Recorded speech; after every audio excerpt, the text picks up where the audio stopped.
monsieur, merci d'être avec nous pour ce nouveau rendez-vous Entre nous. Avec nous ce soir, Fabien Nisgoda. Vous êtes responsable du mouvement écologiste indépendant pour les Vosges, un mouvement présidé au niveau national par Antoine Vechter. Vous en êtes également le vice-président. Bonjour. Bonjour.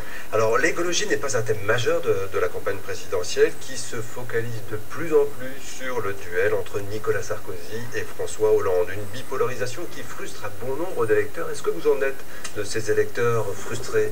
Oui, frustrés et même inquiets, puisque c'est vrai que l'analyse écologiste, qui pourtant devrait être au cœur du décryptage de la crise auquel les différents candidats espèrent pouvoir apporter une réponse, elle disparaît complètement, alors qu'elle est présente chez beaucoup d'analystes, qui relèvent quand même que la société industrielle arrive à un blocage qui est lié essentiellement à des facteurs écologiques, en particulier énergétiques. Alors, ça veut dire que c'est un des thèmes que vous aimeriez bien voir développé par François Hollande ou Nicolas Sarkozy. Oui.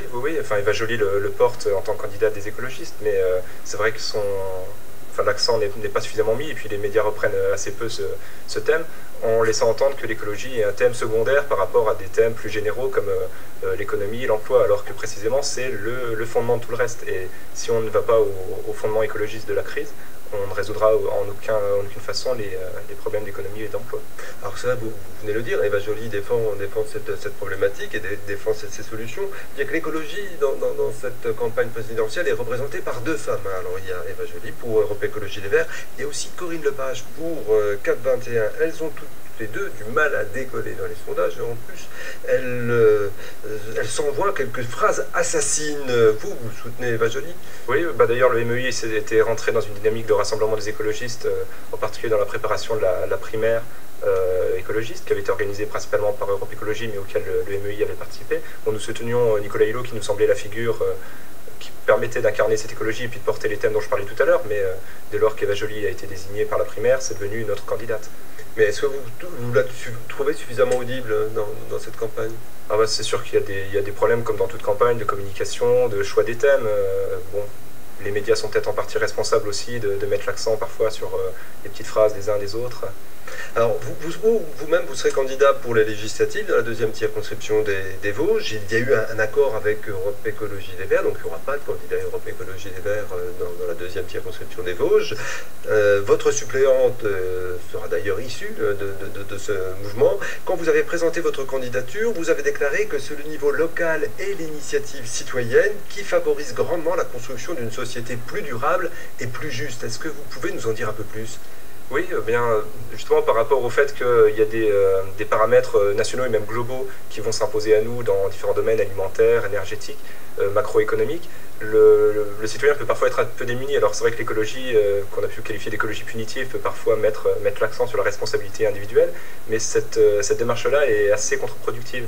Et il y a une démarche très différente qui est née il y a quelques années dans les pays anglo-saxons, enfin en Angleterre en particulier, qui s'appelle les initiatives de transition, qui visent justement à prendre acte d'un certain nombre de paramètres qui nous échappent en grande partie, en particulier la contrainte énergétique, et de construire sur cette base une société qui développe non pas une façon de s'en sortir, c'est-à-dire il ne s'agit pas de nier les problèmes, mais de construire une résilience, une capacité de résister au choc.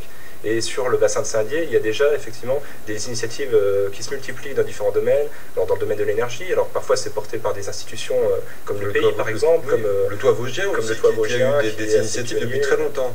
Et donc il y a en même temps les citoyens qui décident de se bouger. Et moi ce que je veux être dans cette campagne, c'est justement le porte-parole de cette initiative de transition qui part du terrain. C'est quelque chose qui va un peu à contre-courant d'une autre idée au niveau national, qui se dit que normalement tout doit se jouer au niveau mondial, puisque nous sommes dans une mondialisation. Là, c'est le local qui est remis en avant. Le local et la démocratie également, puisque c'est vrai que quand les choses se déroulent dans des sommets internationaux, alors il peut y avoir des choses qui avancent grâce à du lobbying, grâce à du travail d'ONG, mais globalement, on a quand même l'impression que tout ça est déconnecté du citoyen. Donc le fait de vraiment s'ancrer à nouveau dans un territoire local et dans une initiative proche du citoyen, c'est aussi une façon de réinventer la démocratie. La deuxième circonscription des Vosges, je veux dire qu'elle va en poupe. François Hollande était là aujourd'hui. Vous aurez face à vous Gérard Cherpion, mais aussi Jack Lang. Son arrivée en Audacie a suscité bien des réactions. Vous en pensez quoi? J'en pense comme beaucoup de choses, enfin comme beaucoup de citoyens de la circonscription, que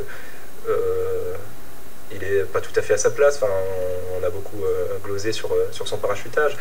Mais au-delà de ça, qui peut paraître finalement anecdotique, on peut avoir un bon candidat qui vient d'ailleurs. Je crois que l'essentiel, c'est quand même sur le programme.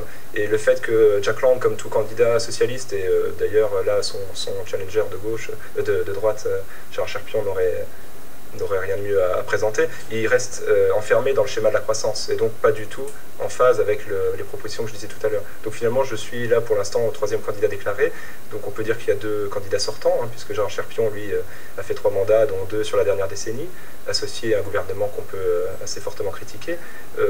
Jack Lang lui-même peut être considéré comme un candidat sortant et sorti même s'il est sortant voilà, il est sorti d'autres circonscriptions. Voilà, il est sortant d'ailleurs, mais c'est vrai que beaucoup de Vosgiens ont l'impression qu'il sort d'ailleurs, en tout cas pas d'ici. Donc bon, moi je suis peut-être un candidat un peu différent, je ne sors pas, espérons que j'entre. Bien dit, Skoda, merci. Merci.